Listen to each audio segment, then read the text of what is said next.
The signs were always there, literally right in front of my eyes, but I was too blinded by love to notice them. That morning in James's kitchen, as steam rose from our coffee cups, I witnessed another one of their silent exchanges.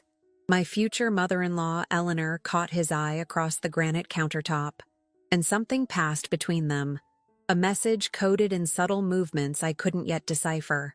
"Don't treat her with indifference," James said suddenly, his voice carrying an edge I'd never heard before. The words hung in the air, seemingly disconnected from our pleasant breakfast conversation about wedding preparations. Eleanor's lips twitched slightly, and her head tilted at an odd angle. I felt that familiar discomfort crawl up my spine, the one that always surfaced when they shared these peculiar moments. I was a successful interpreter by profession, fluent in 5 languages, but this silent dialogue between mother and son remained frustratingly opaque to me. 3 years into our relationship, and 6 months away from our wedding, these wordless conversations had become more frequent, more intense. Sometimes I'd catch Eleanor's fingers dancing against her teacup, or James's shoulder shifting in response, followed by decisions or comments that seemed to come from nowhere. That morning marked a turning point, as I watched Eleanor's perfectly manicured nails tap a rhythm on the counter. Tap, tap, pause, tap. Something clicked in my mind. My years of studying nonverbal communication patterns in different cultures hadn't been wasted. There was a system here, a language hidden in plain sight. I made my decision right there, between sips of rapidly cooling coffee. I would decode their silent language, not out of mere curiosity, but because something in James's warning to his mother sent chills down my spine. Don't treat her with indifference. Was he protecting me? Or was it something else entirely? The next few weeks became my covert research project.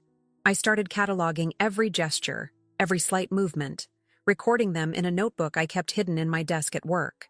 Eleanor's weekly dinner invitations, which I'd once viewed as a future mother-in-law's enthusiasm, became my field study sessions. I observed how James's jaw would clench in specific patterns, how Eleanor's fingers would tap out rhythms that seemed random but never truly were. What I didn't realize then was that my decision to crack their code would unravel not just their secret language, but the entire fabric of what I thought was my perfect life. The first breakthrough came during a Sunday brunch, 3 weeks into my investigation. Eleanor's hand moved in that familiar pattern, tap, tap, pause, tap, and for the first time I caught the meaning. She suspects. My blood ran cold as James's response, a slight shift of his coffee cup and a twitch of his left eyebrow, became clear as day. Impossible. But they were wrong. I didn't just suspect. I was beginning to understand. And what I would discover in the coming weeks would force me to question everything I thought I knew about love, trust, and the man I was about to marry. Little did I know that my professional skills as an interpreter would become my salvation, unraveling a web of deception that had been silently weaving itself around me for years. The magnitude of what I was about to uncover would shake the foundations of not just my relationship, but my entire understanding of human connection and betrayal. As I left their house that Sunday, Eleanor's parting gesture, a fluid movement of her wrist combined with a specific tilt of her head, stayed with me. It would take me another week to decode its chilling meaning. She must never know the truth about the others. The others? What others? The question echoed in my mind as I drove home, my knuckles white against the steering wheel. I was standing on the edge of a precipice, and I knew that once I took the plunge into their world of silent signals, there would be no turning back. But I had to know. I had to understand what was being planned and discussed right in front of me, in this language of secrets and shadows. My breakthrough came faster than expected, though not in a way I could have anticipated. As a professional interpreter, I knew that understanding context was crucial. Every language has its patterns, its rhythms, its tells. The key to cracking James and Eleanor's code lay in the repetition of certain gestures during specific topics of conversation. I started bringing my laptop to our family gatherings, pretending to work on wedding planning spreadsheets while secretly documenting their movements in a detailed chart. 3 finger taps meant urgency. A clockwise wrist rotation followed by a shoulder drop signaled disagreement. The slight head tilt to the left combined with a blink pattern spelled out warning. But it was during a seemingly innocent dinner party that I caught my first glimpse of the darkness lurking beneath their silent exchanges. Eleanor had invited several of James's ex-girlfriends, something that had always struck me as odd, but that I'd dismissed as her attempt to maintain friendly relationships. That evening, watching through my newly educated eyes, I saw the truth unfold in their gestures. When Sarah, his college girlfriend, arrived, Eleanor's fingers drummed a specific pattern on her wine glass. James responded with a subtle neck movement and eye shift that I now understood meant, "She's still useful." My stomach churned as I pretended to be engrossed in my salad. Throughout the evening, similar exchanges occurred with each ex-girlfriend, Rebecca, Michelle, and Lauren. Each time, the message was clear. These women weren't just past relationships. They were current assets in whatever game James and his mother were playing. I excused myself to the bathroom, hands trembling as I pulled out my phone to document what I'd witnessed. The pieces were starting to come together, but the picture they formed was more disturbing than anything I could have imagined. These women weren't just maintaining social connections. They were part of an elaborate network. But for what purpose? The answer came through Eleanor's next dinner party invitation. This time, I arrived early, intentionally catching them off guard. As I walked into the kitchen, their rapid-fire gesture exchange froze mid-sequence. But I'd seen enough. Eleanor's hands had been moving in the pattern I'd learned meant transfer complete, while James's response indicated account secured. My professional background in financial translation kicked in. These weren't just social gatherings, they were business meetings disguised as friendly dinners. Each ex-girlfriend represented a different account, a different transaction. But why maintain these connections? Why the elaborate charade? I spent the next week diving deeper into my investigation, using my lunch breaks to do something I'd never done before. Background checks on James's exes. What I found sent shivers down my spine. Each woman had experienced a sudden financial windfall shortly after their relationship with James ended. Inheritances from distant relatives, unexpected business successes, lucky investment returns, all traceable to offshore accounts, all following suspiciously similar patterns. But it was what I discovered about Eleanor that truly shook me.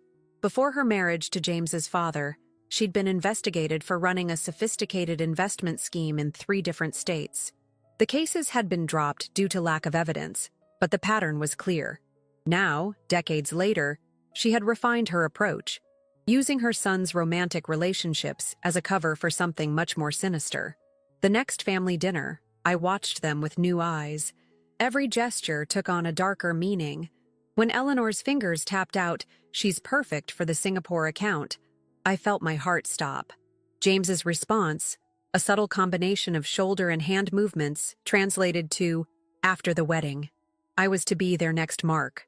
That night, as James slept peacefully beside me, I lay awake, my mind racing. The wedding invitations had already been sent, the deposits paid, my dress hanging in my closet like a white flag of surrender. But beneath the surface of our perfect engagement lay a truth that threatened to destroy not just our future, but potentially the lives of everyone involved. What they didn't know was that my skills as an interpreter went far beyond just understanding their code. Years of working with international financial documents had given me insights into exactly the kind of operation they were running. I had contacts in the banking industry, connections that could help me understand the full scope of their scheme. But as I watched James's chest rise and fall in the darkness, I faced the hardest question of all. What would I do with this knowledge? Confronting them directly could be dangerous. Their elaborate communication system suggested a level of sophistication that wouldn't take kindly to exposure. Yet the thought of playing along, of becoming another pawn in their game, made me physically ill. I needed proof, concrete evidence that would stand up to scrutiny. And I needed a plan, one that would protect not just me, but potentially all the women who had fallen into their trap. As I finally drifted off to sleep, one thing was clear. The next few weeks would require every skill I'd ever learned, both as an interpreter and as a survivor. The first red flag I should have noticed wasn't their secret language. It was the way James had pursued me from the beginning. Working as a financial interpreter at Global Securities wasn't just my job, it was my passion. I had access to international banking networks, understood complex financial regulations, and maintained connections with banking officials across Asia. In short, I was the perfect target. I started documenting everything, converting their gestural language into a detailed log. During another family dinner, I watched Eleanor's hands move in what I now recognized as their discussion of the Singapore account. James's response made my blood run cold. She's already arranged the transfers for after the ceremony. That night, I made my first counter-move. Using my work credentials, I began a discreet investigation into the financial histories of James's exes. Sarah, his college girlfriend, had received a mysterious inheritance from a previously unknown great-aunt in Switzerland, 3 months after their breakup. The aunt, I discovered, didn't exist, but the money was very real. $5 million, routed through a series of shell companies.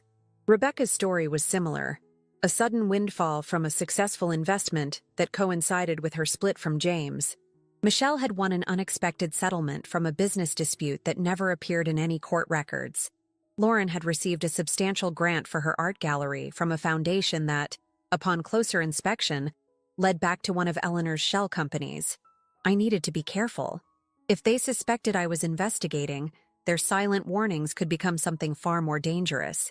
I maintained my role as the excited bride-to-be, attending cake tastings and venue tours while secretly building my case. My years of experience in interpreting financial documents became my shield, allowing me to spot patterns that others might miss. The breakthrough came during a routine evening at their house. Eleanor had left her tablet unlocked while preparing dinner. As she and James engaged in their silent conversation in the kitchen, I glimpsed an email notification. Transfer confirmation, Singaporean Holdings Limited. The same company name I'd traced in Sarah's inheritance transaction. I began working late at my office, using my security clearance to access international banking databases. The pattern was staggering. Each of James's ex-girlfriends had been used to move money through a complex network of offshore accounts. Eleanor was the architect, James the charming facilitator, and I was meant to be their biggest conquest yet. But they had made one crucial mistake. They hadn't accounted for my skill set. As an interpreter, I wasn't just trained in languages. I was trained to notice patterns, to understand cultural nuances, to see connections that others might miss. Their nonverbal code wasn't just a way to communicate. It was a paper trail of their intentions. During another family dinner, I watched Eleanor's subtle finger movements with new understanding. The wedding venue deposit will be perfect for the initial transfer. James's response, a combination of eye movements and shoulder shifts, confirmed, she suspects nothing. I felt sick to my stomach, but maintained my composure. Years of professional interpretation had taught me how to keep a neutral expression while processing disturbing information. That skill was now saving my life. What they didn't realize was that I had already begun setting my own trap. I had reached out to Sarah, carefully arranging a coffee meeting that appeared coincidental. Her initial reluctance to discuss James spoke volumes, but as I shared my observations about their gestural language, her facade cracked. "You've noticed it too?" she whispered, her hands shaking as she clutched her coffee cup. I thought I was going crazy. The way they would communicate right in front of me. And then, she trailed off, fear evident in her eyes. That conversation confirmed my worst suspicions and provided my first ally. Sarah had been keeping her own records, too afraid to come forward alone, but ready to act with support. Together we began reaching out to the others, Rebecca, Michelle, Lauren, building a network of our own.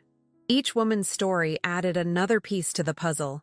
The pattern was always the same, a whirlwind romance with James, increasing involvement with Eleanor, subtle pressure to share financial information, and then a sudden breakup followed by an unexpected windfall that came with strings attached.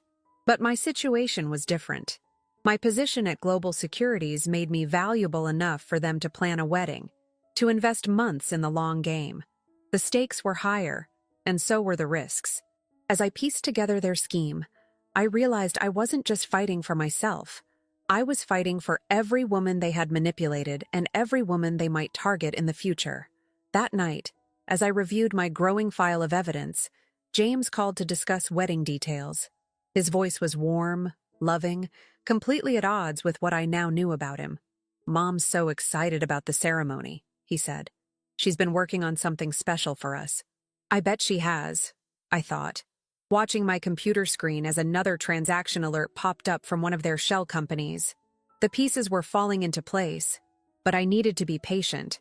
One wrong move, one premature confrontation, and everything could fall apart.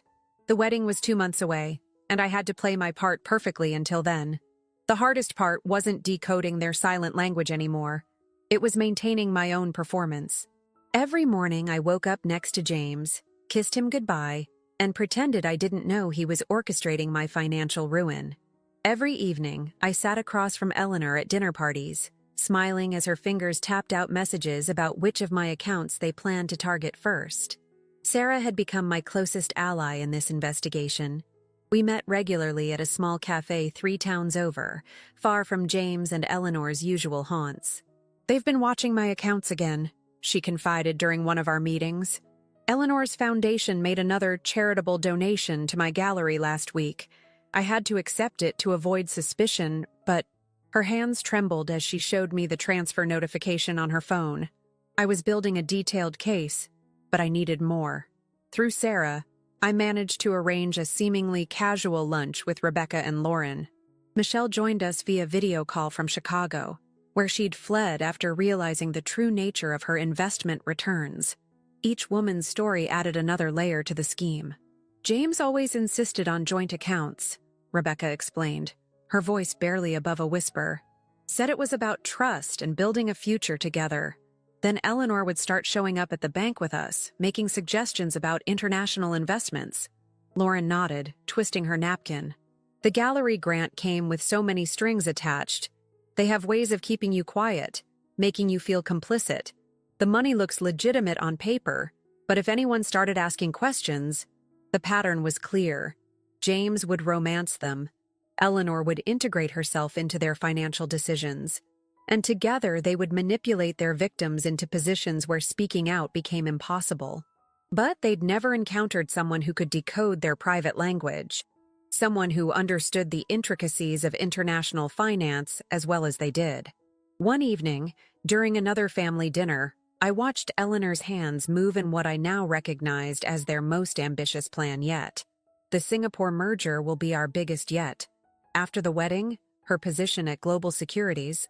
Her fingers stilled as she noticed me watching. For a fraction of a second, I saw fear flicker across her perfectly composed face. I maintained my naive smile, but inside, my heart was racing. They were planning to use my professional connections, my reputation, to facilitate their largest scheme yet.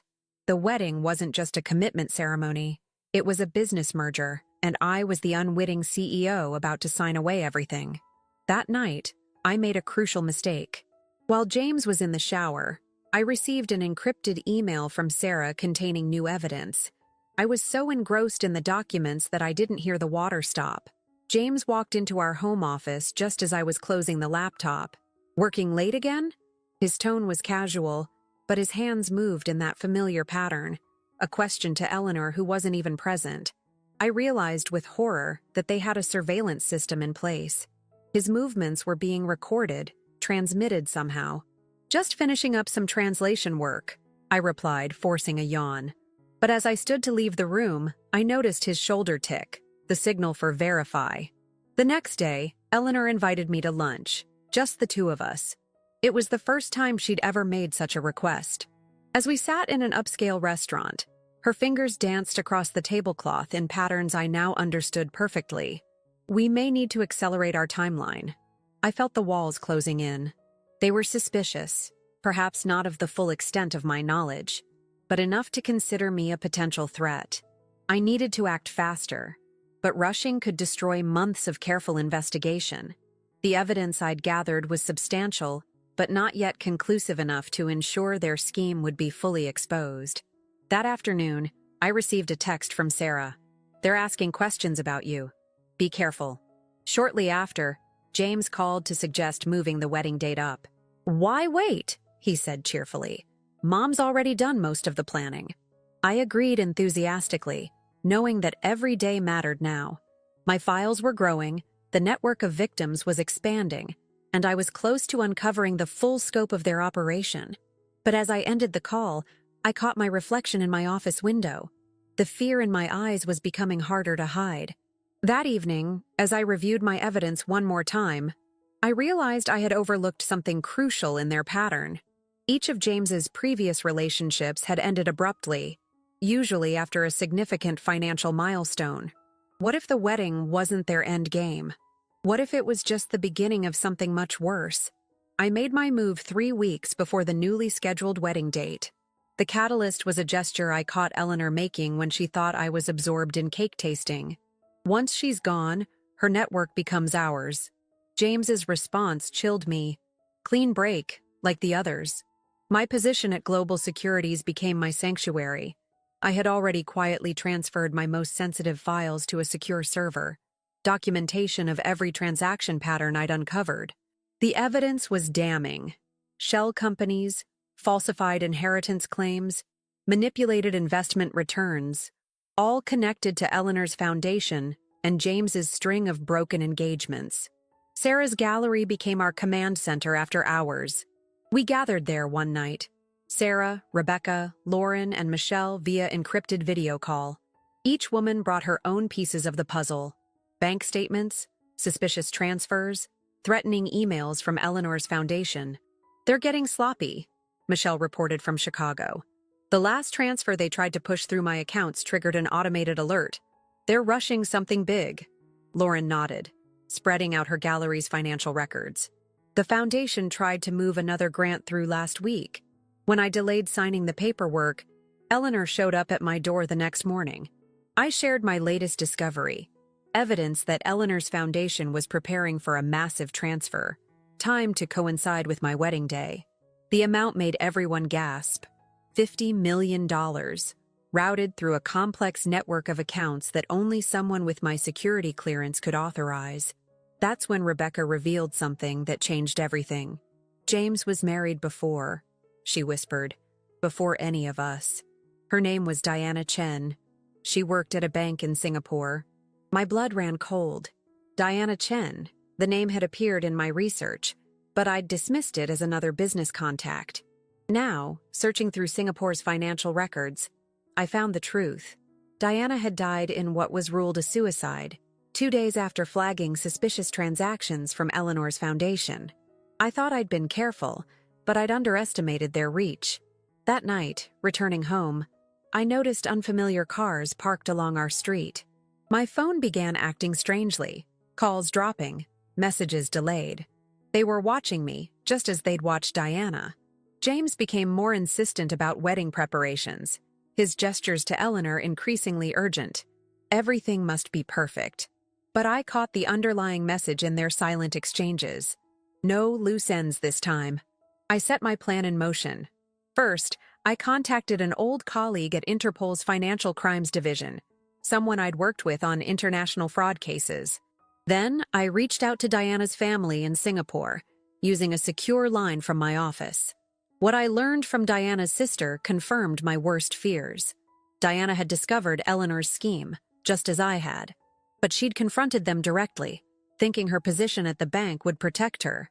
She didn't understand that their network reached into the highest levels of financial institutions. I wouldn't make the same mistake. The evidence I'd gathered went to 3 separate secure locations. If anything happened to me, it would trigger automatic notifications to financial regulators in 5 countries.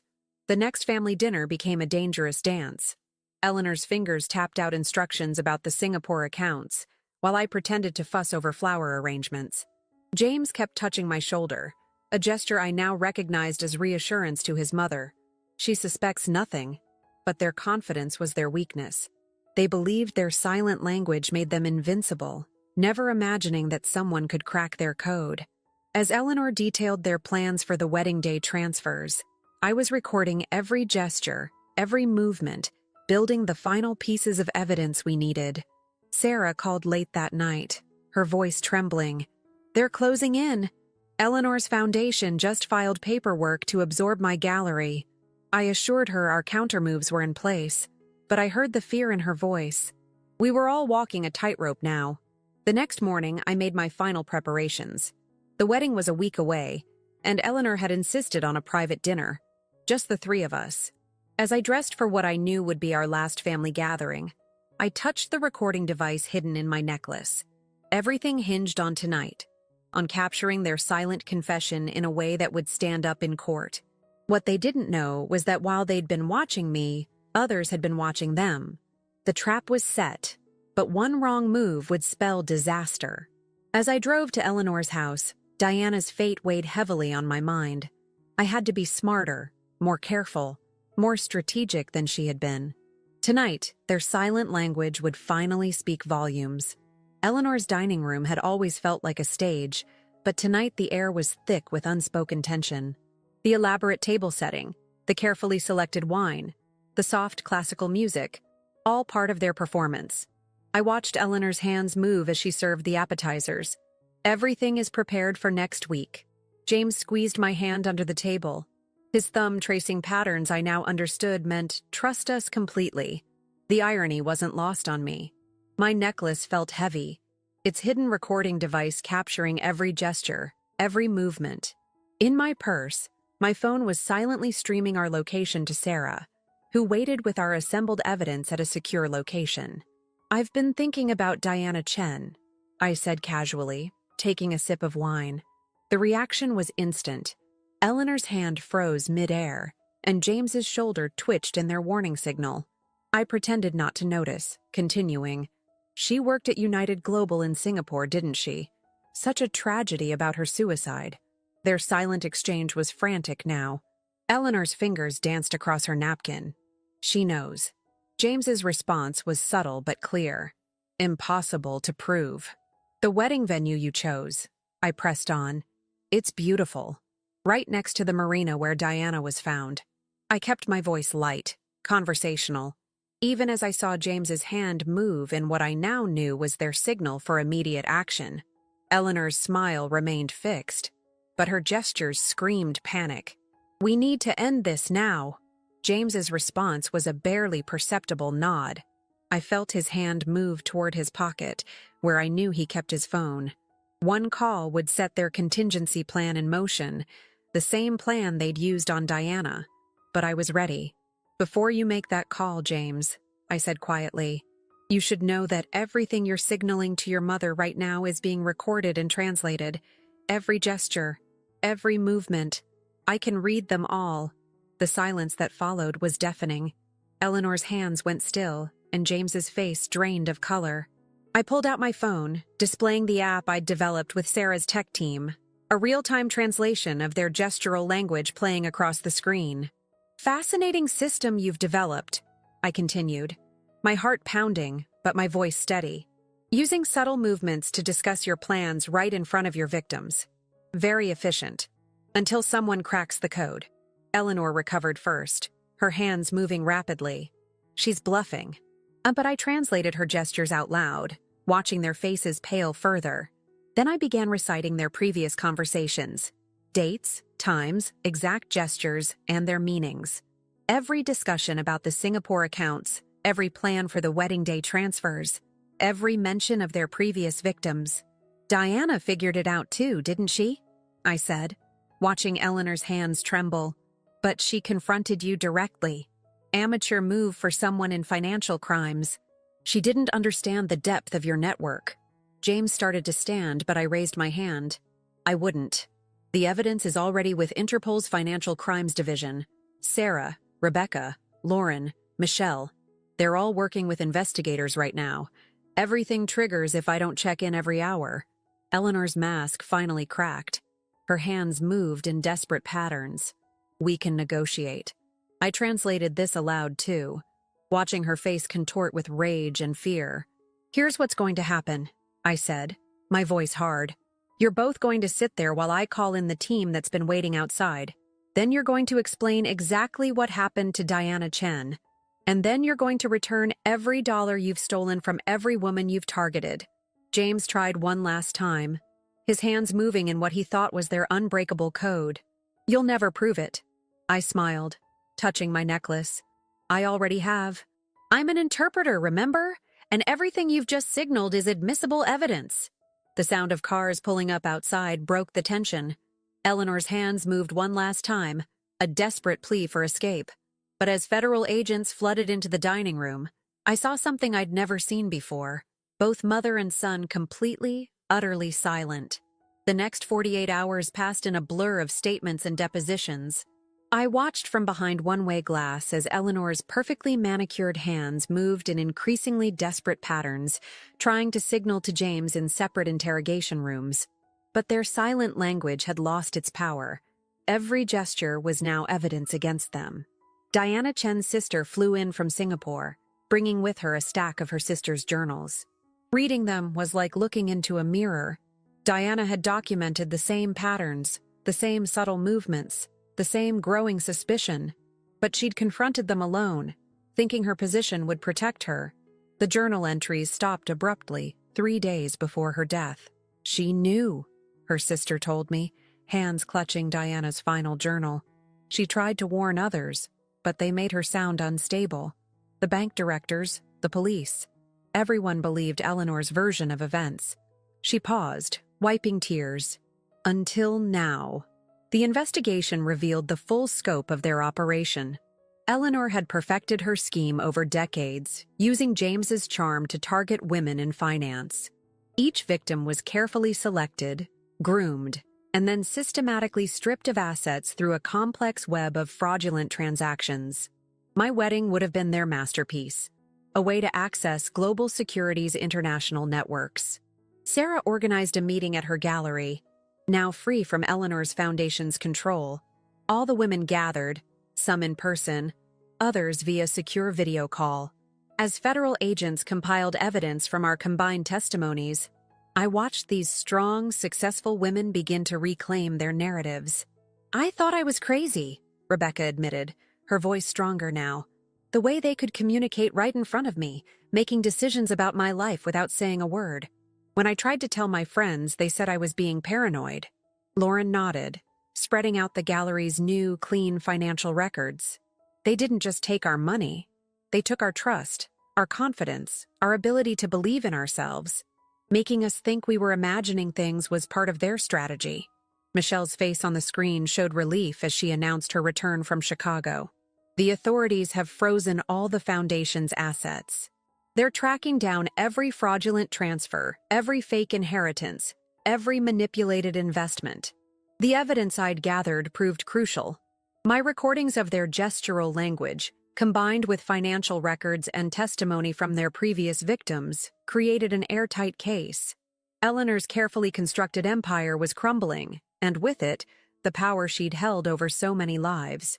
James attempted to cut a deal, offering to testify against his mother in exchange for leniency.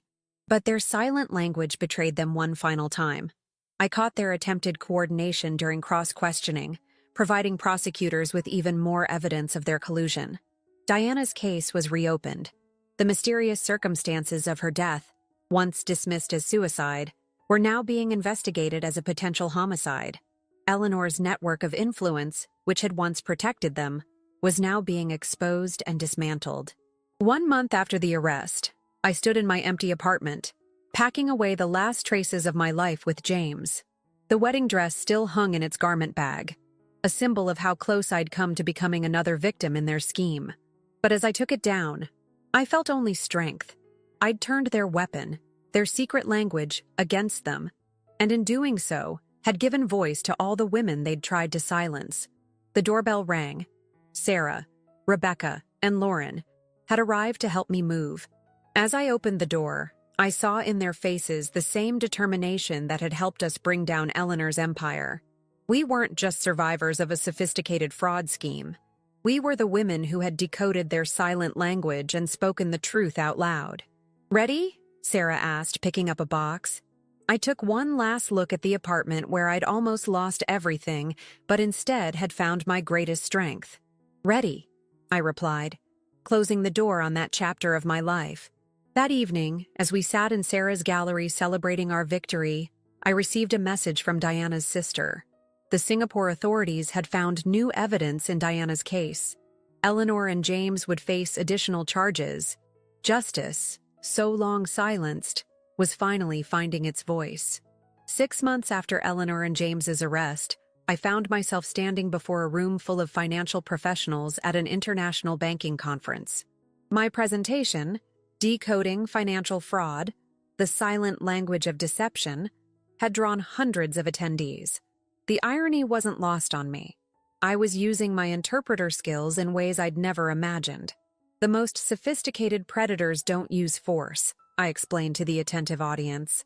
They use trust, intimacy, and subtle manipulation. They make you doubt your own perceptions until you can't distinguish reality from their carefully crafted illusion.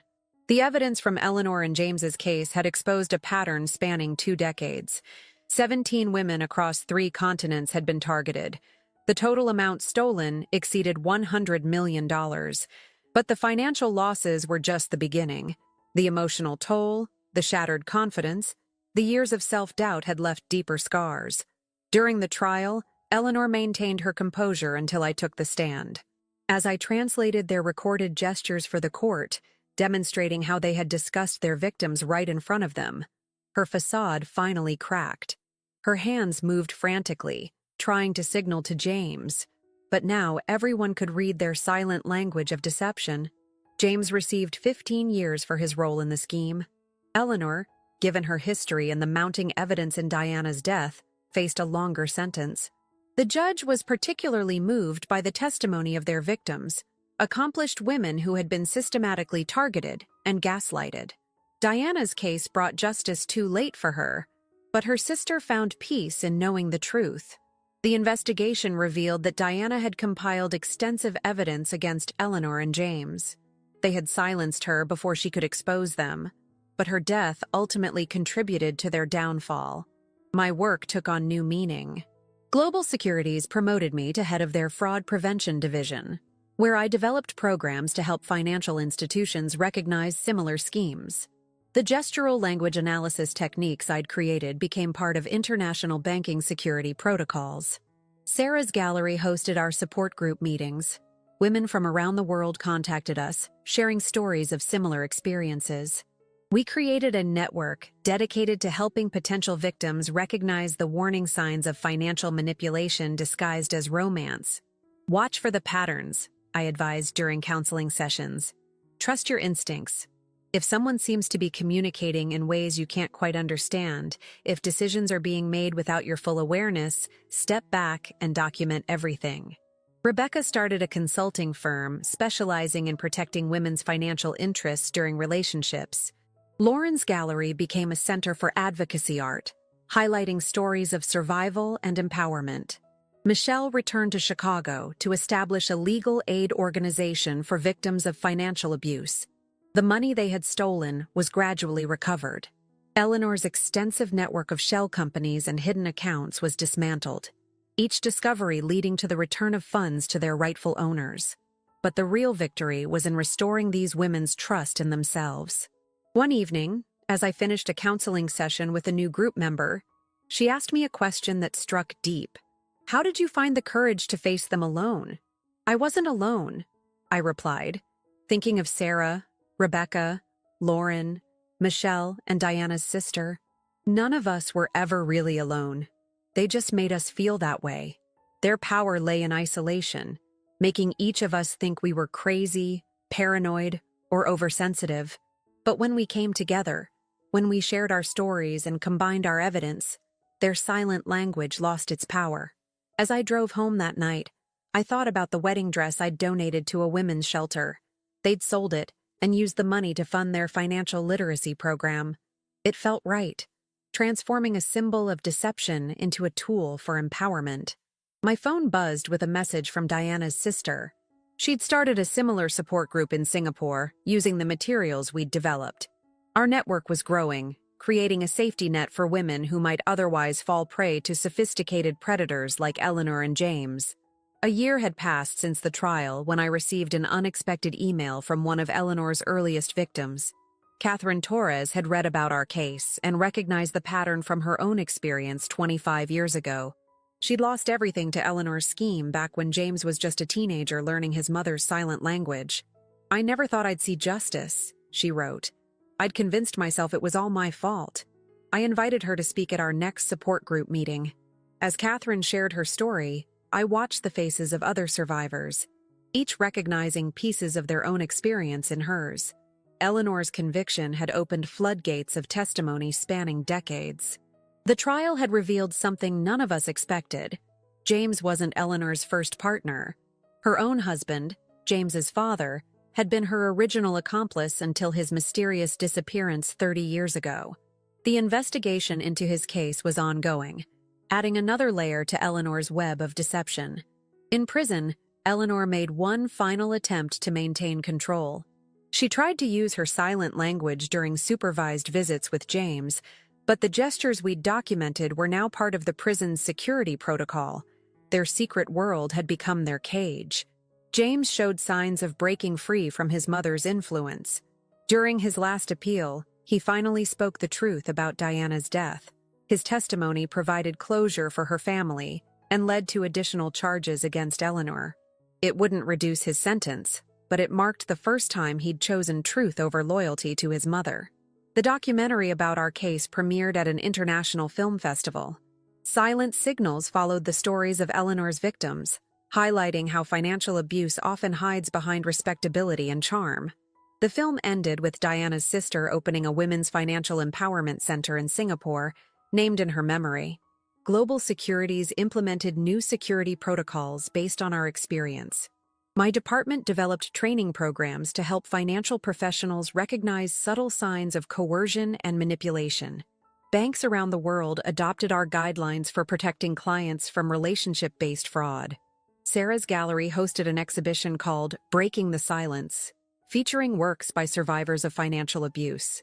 Lauren contributed a powerful installation, security camera footage showing Eleanor and James's silent exchanges, overlaid with their translated meanings. The evidence that had convicted them became art that could warn others. Rebecca's consulting firm expanded internationally, specializing in helping women secure their financial independence. Michelle's legal aid organization won landmark cases that strengthened protections against financial exploitation.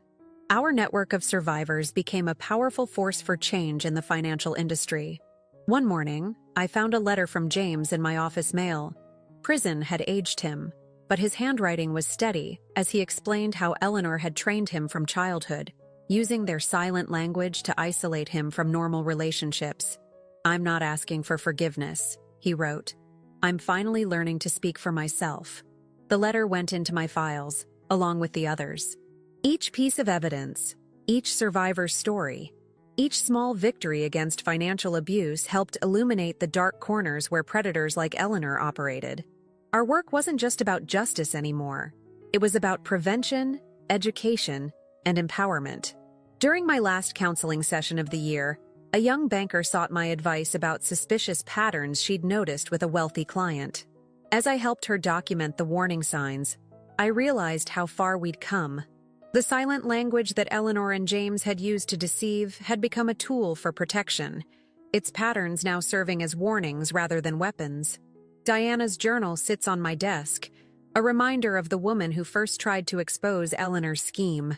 Next to it stands a photo from the opening of Diana's sister's empowerment center, surrounded by the women who helped bring Eleanor and James to justice. We're all smiling, but our eyes hold the wisdom of survivors who've reclaimed their voices. The silent language of deception had been decoded, but more importantly, we'd created a new language of solidarity and strength. In the end, that was our greatest victory, transforming a tool of isolation into a bridge that connected survivors, empowered victims, and protected future generations from similar schemes. Eleanor's empire of silence had fallen, but from its ruins, we built something louder than words, a network of voices that would never be silenced again.